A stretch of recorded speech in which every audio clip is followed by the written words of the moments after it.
पढ़ेंगे perimeter and area के बारे में। देखो यहाँ डेफिनेशन लिखी हुई है perimeter, the total length of the boundary of a closed figure is called its perimeter. समझ में नहीं आई होगी पेरीमीटर क्या होता है। देखो बाउंड्री होती है किसी भी फिगर की, यहाँ इस फिगर को देखेंगे और जानेंगे। देखो मैंने एक फिगर ली है, ABCD आप नाम कोई भी दे सकते हो, PQRS कोई भी एक फिगर ली, जो ये बाहर का हिस्सा होता है ये बाउंड्री होती है, ठीक है, ये होती है हमारी बाउंड्री। अब इन साइडों को ऐड कर देंगे, जो टोटल साइड है वो हमारा पेरीमीटर निकल के आ जाएगा। और देखो जैसे ये है, ये मतलब इसके अंदर वाला हिस्सा, बाहर वाला हिस्सा, ये हो गया हमारा पेरीमीटर।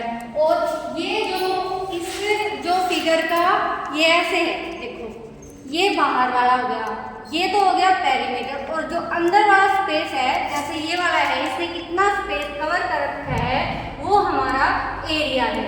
ये अंदर वाला एरिया है और जो बाहर वाला है वो जो बाउंड्री है वो हमारा पेरीमीटर है। तो आप इन दोनों से ये अच्छे से समझ सकते हो, ये हमारा ये पेरीमीटर है और इसने कितना स्थान घेर रखा है वो हमारा एरिया है। जैसे एरिया जो डेफिनेशन दी हुई है, the amount of surface covered by any figure or an object is called area. तो ये अंदर वाला जो पोर्शन हो गया ये हमारा एरिया हो गया और जो बाहर वाला हो गया ये पेरीमीटर हो गया। अब हमारे पास बात आती है पेरीमीटर और एरिया की जरूरत क्यों पड़ती है।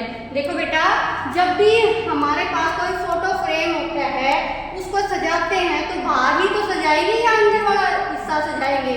तो जो मटेरियल इसकी जरूरत पड़ेगी वो हम पेरीमीटर से माप सकते हैं।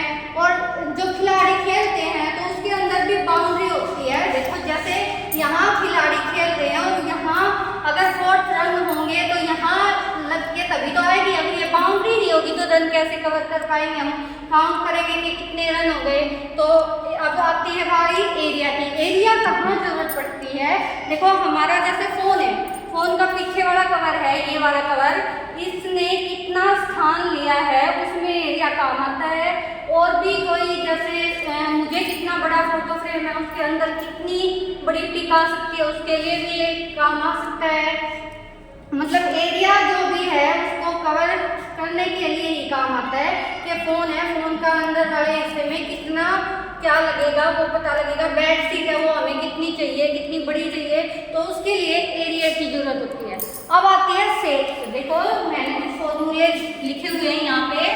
शेप्स ये है स्क्वायर। स्क्वायर मीन्स जिसकी चारों साइडें इक्वल हो। मतलब यहाँ मैंने कोई भी ये स्क्वायर की शेप ली और इसकी एक साइड बता दी मैंने, ये 5 सेंटीमीटर है, ठीक है। और मैंने पूछ लिया इसका पेरीमीटर निकालो, तो क्या होगा, मैंने एक साइड का पता लगा लिया कि 5 सेंटीमीटर। तो यहाँ पे जो फॉर्मूला दिया हुआ है पेरीमीटर का वो यहाँ पुट कर देंगे, 4 मल्टीप्लाई साइड।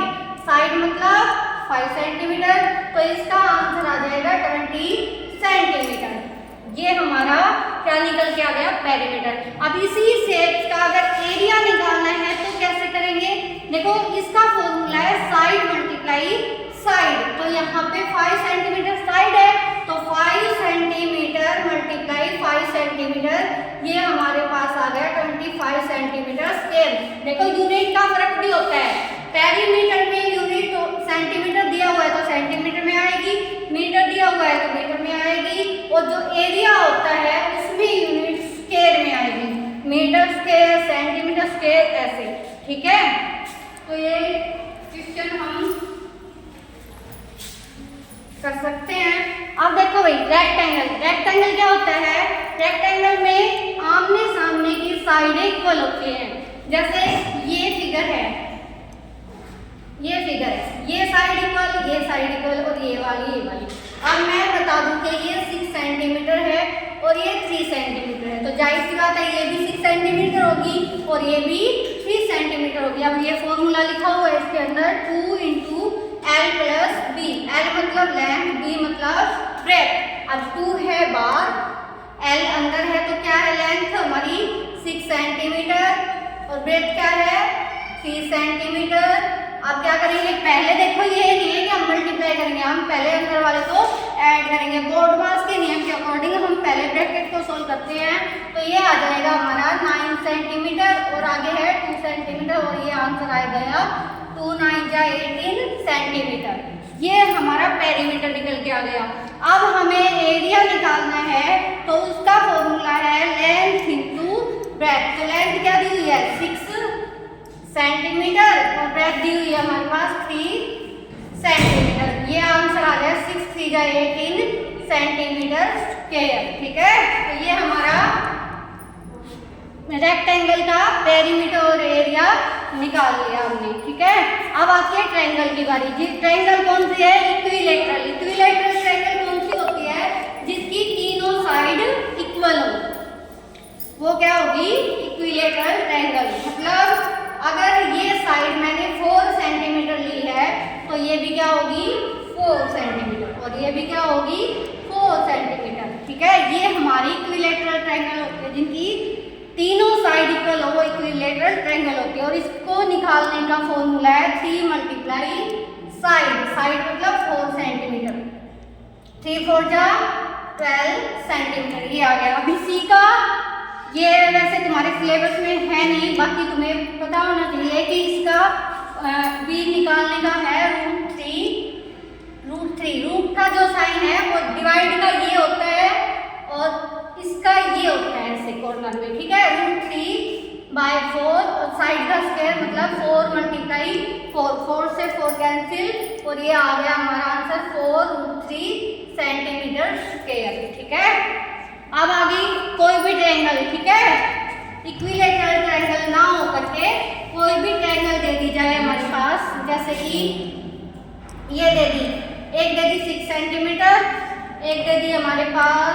5 सेंटीमीटर और ये दे दी 4 सेंटीमीटर और इसका हमें पेरीमीटर निकालना है। तो सम ऑफ ऑल इट्स साइड, मतलब जो भी साइड है उनका सम कर देंगे।